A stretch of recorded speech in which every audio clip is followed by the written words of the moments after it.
टमाटर बहुत महंगा है, मेरी हिम्मत नहीं पड़ रही है। तो आपका ठेला ऐसे खाली जाएगा वापस? कुछ और तो भरोगे टमाटर के अलावा? इतना पैसा नहीं है।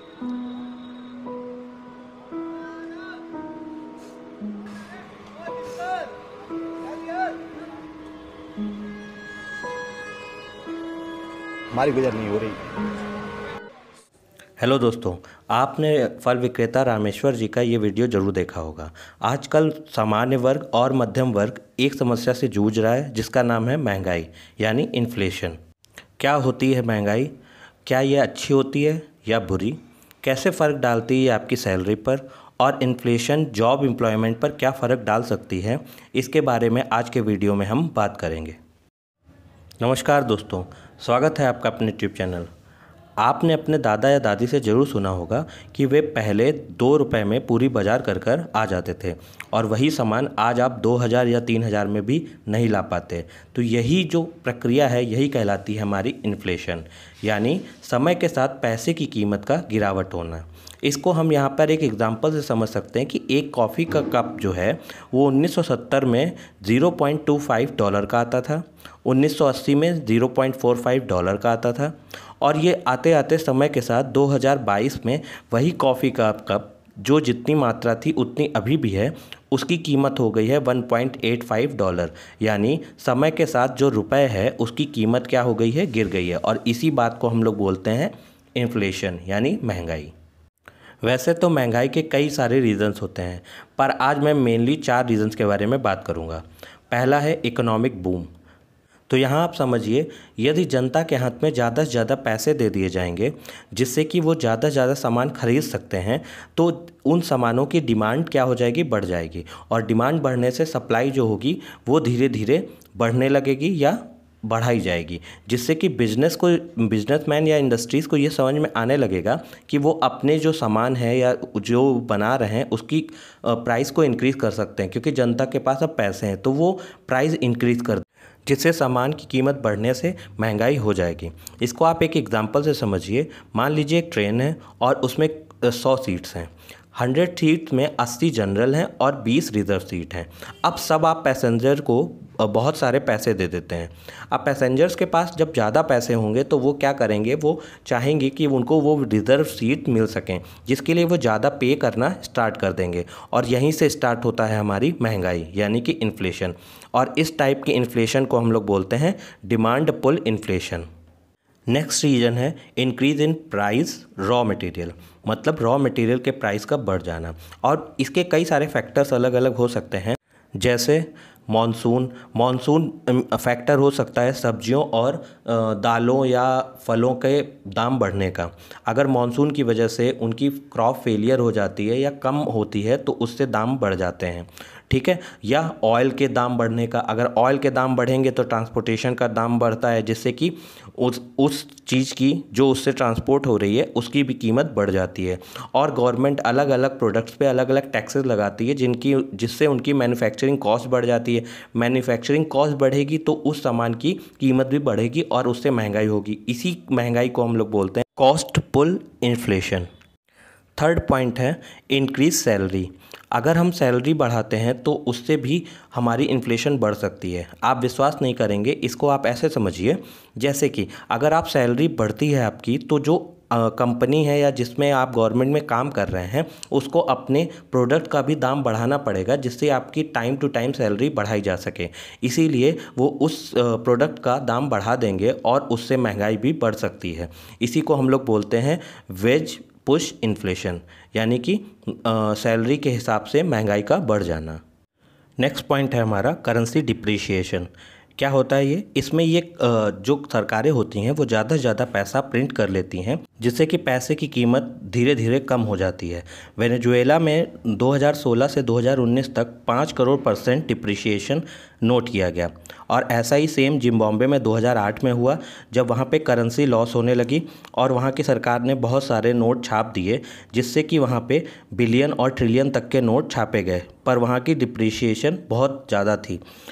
यहाँ पे आप ये भी समझ लीजिए कि उस समय की जो बिलियन का उनका नोट था वो अमेरिका के $1 के बराबर था, जिससे कि वहाँ पे महंगाई धीरे धीरे बढ़ने लगी। अब हम बात कर लेते हैं प्रेजेंट डे की। तो देखिए जब लॉकडाउन लगा हुआ था तो लोगों के बिजनेस बंद हो गए और उनके जो पैसे थे वो भी धीरे धीरे उन्होंने खर्च करना कम कर दिया, जिससे कि मार्केट में इन्फ्लेशन था वो तो कम हो गया, लेकिन इकोनॉमिकल ग्रोथ जो थी वो धीरे धीरे हमारी कम हो गई। लेकिन जब मार्केट धीरे धीरे खुला और पैसे फिर से इकोनॉमिकल ग्रोथ में लगने लगे, जिससे कि उसकी जो प्राइस थी वो भी बढ़ने लगी, तो हमारी महंगाई का स्तर भी धीरे धीरे बढ़ने लगा। इसको आप समझ लीजिए डिमांड पुल कॉन्सेप्ट से। इसमें यही था कि जब आपकी जो सामान है उसकी डिमांड जब बढ़ेगी तो उसके जो सप्लाई की वजह से उसकी जो कीमत है वो भी बढ़ने लगेगी। और आज के समय पर यही हो रहा है, जो हमारे सामान थी उसकी सप्लाई बढ़ रही है और उसकी डिमांड भी बढ़ रही है, जिससे कि उसकी कीमतों में बढ़ोतरी होती जा रही है। नेक्स्ट हम बात करेंगे कि कैसे इन्फ्लेशन जो हमारा है वो हमारे एम्प्लॉयमेंट को भी इफ़ेक्ट करता है। तो देखिए इसके लिए हमें एक ग्राफ की ज़रूरत पड़ेगी, वो है फिलिप्स कर्व ग्राफ। इसमें क्या होता है, इसमें यही दिखाया गया है कि जब इकोनॉमिक ग्रोथ होती है तो जो हमारी अनएम्प्लॉयमेंट है वो लो हो जाती है, और जब हमारी लो इन्फ्लेशन होगी तो हमारी जो अनएम्प्लॉयमेंट है वो हाई हो जाती है। देखिए कैसे, जब आपकी ग्रोथ होगी, इकोनॉमिक ग्रोथ होगी, तो आपके लिए एम्प्लॉयमेंट के चांसेस भी बढ़ेंगे, और जब आपकी ये इन्फ्लेशन कम हो जाएगी, यानी कि आपकी महंगाई कम हो जाएगी, तो आपके पास पैसा कम होगा, तो जो एम्प्लॉयमेंट देने की सरकार या कंपनीज़ हैं उनकी क्षमता भी धीरे धीरे कम हो जाएगी और वो कम एम्प्लॉयमेंट दे पाएंगे। ये पूरा ग्राफ जो है ये डिपेंड करता है किस पे, अपने एक्सट्रीम लिमिट्स पे भी। कैसे कि अगर आपकी मान लीजिए हाई जैसे कि वेनेजुएला या जिम्बाब्वे में हम देख सकते हैं कि हाई इकोनॉमिक ग्रोथ के लिए उन्होंने नोट छापे, लेकिन जो एम्प्लॉयमेंट था वो बहुत ज़्यादा हाई नहीं हो पाया, या फिर जो इनकी लो बिल्कुल इन्फ्लेशन थी तब भी इनके पास हाई एम्प्लॉयमेंट नहीं था। अब हम बात करते हैं कि कितनी इन्फ्लेशन रेट सही होती है किसी भी कंट्री या नेशन के लिए। तो देखिए हमारे यहाँ पे रिसर्च करके ये बताया गया है कि डेवलप्ड नेशन के लिए 2% जो इन्फ्लेशन रेट है वो बिल्कुल सही है उनके लिए, और हमारे इंडिया जैसे कंट्री जो कि डेवलप्ड हो रहे हैं उनके लिए 4% इन्फ्लेशन रेट तय की गई है।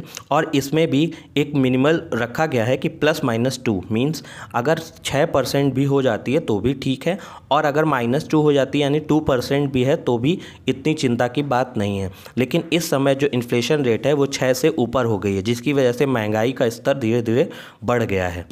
अगर हमारी इन्फ्लेशन रेट 6 के करीब रहती है तो हमारी जो प्राइसेस हैं और अनएम्प्लॉयमेंट लेवल है वो एक कांस्टेंट रहेंगे, जिससे कि चिंता की उतनी बात नहीं रहेगी।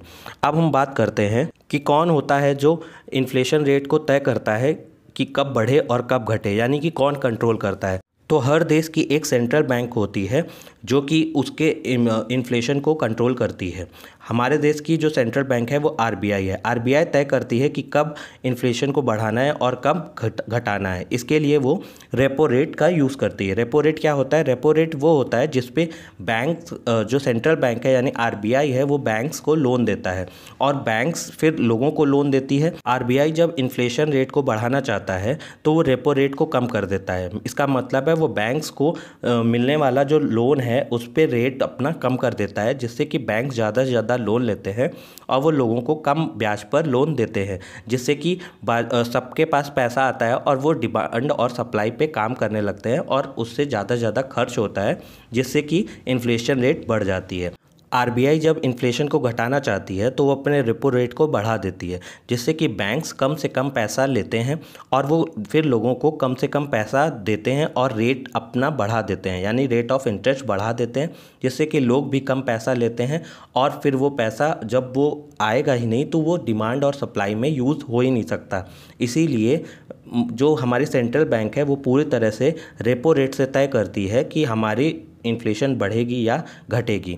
तो जब वो कम पैसा लेते हैं तो इन्फ्लेशन हमारी घट जाती है। आज के वीडियो में इतना ही। आई होप आप लोग को वीडियो पसंद आया हो।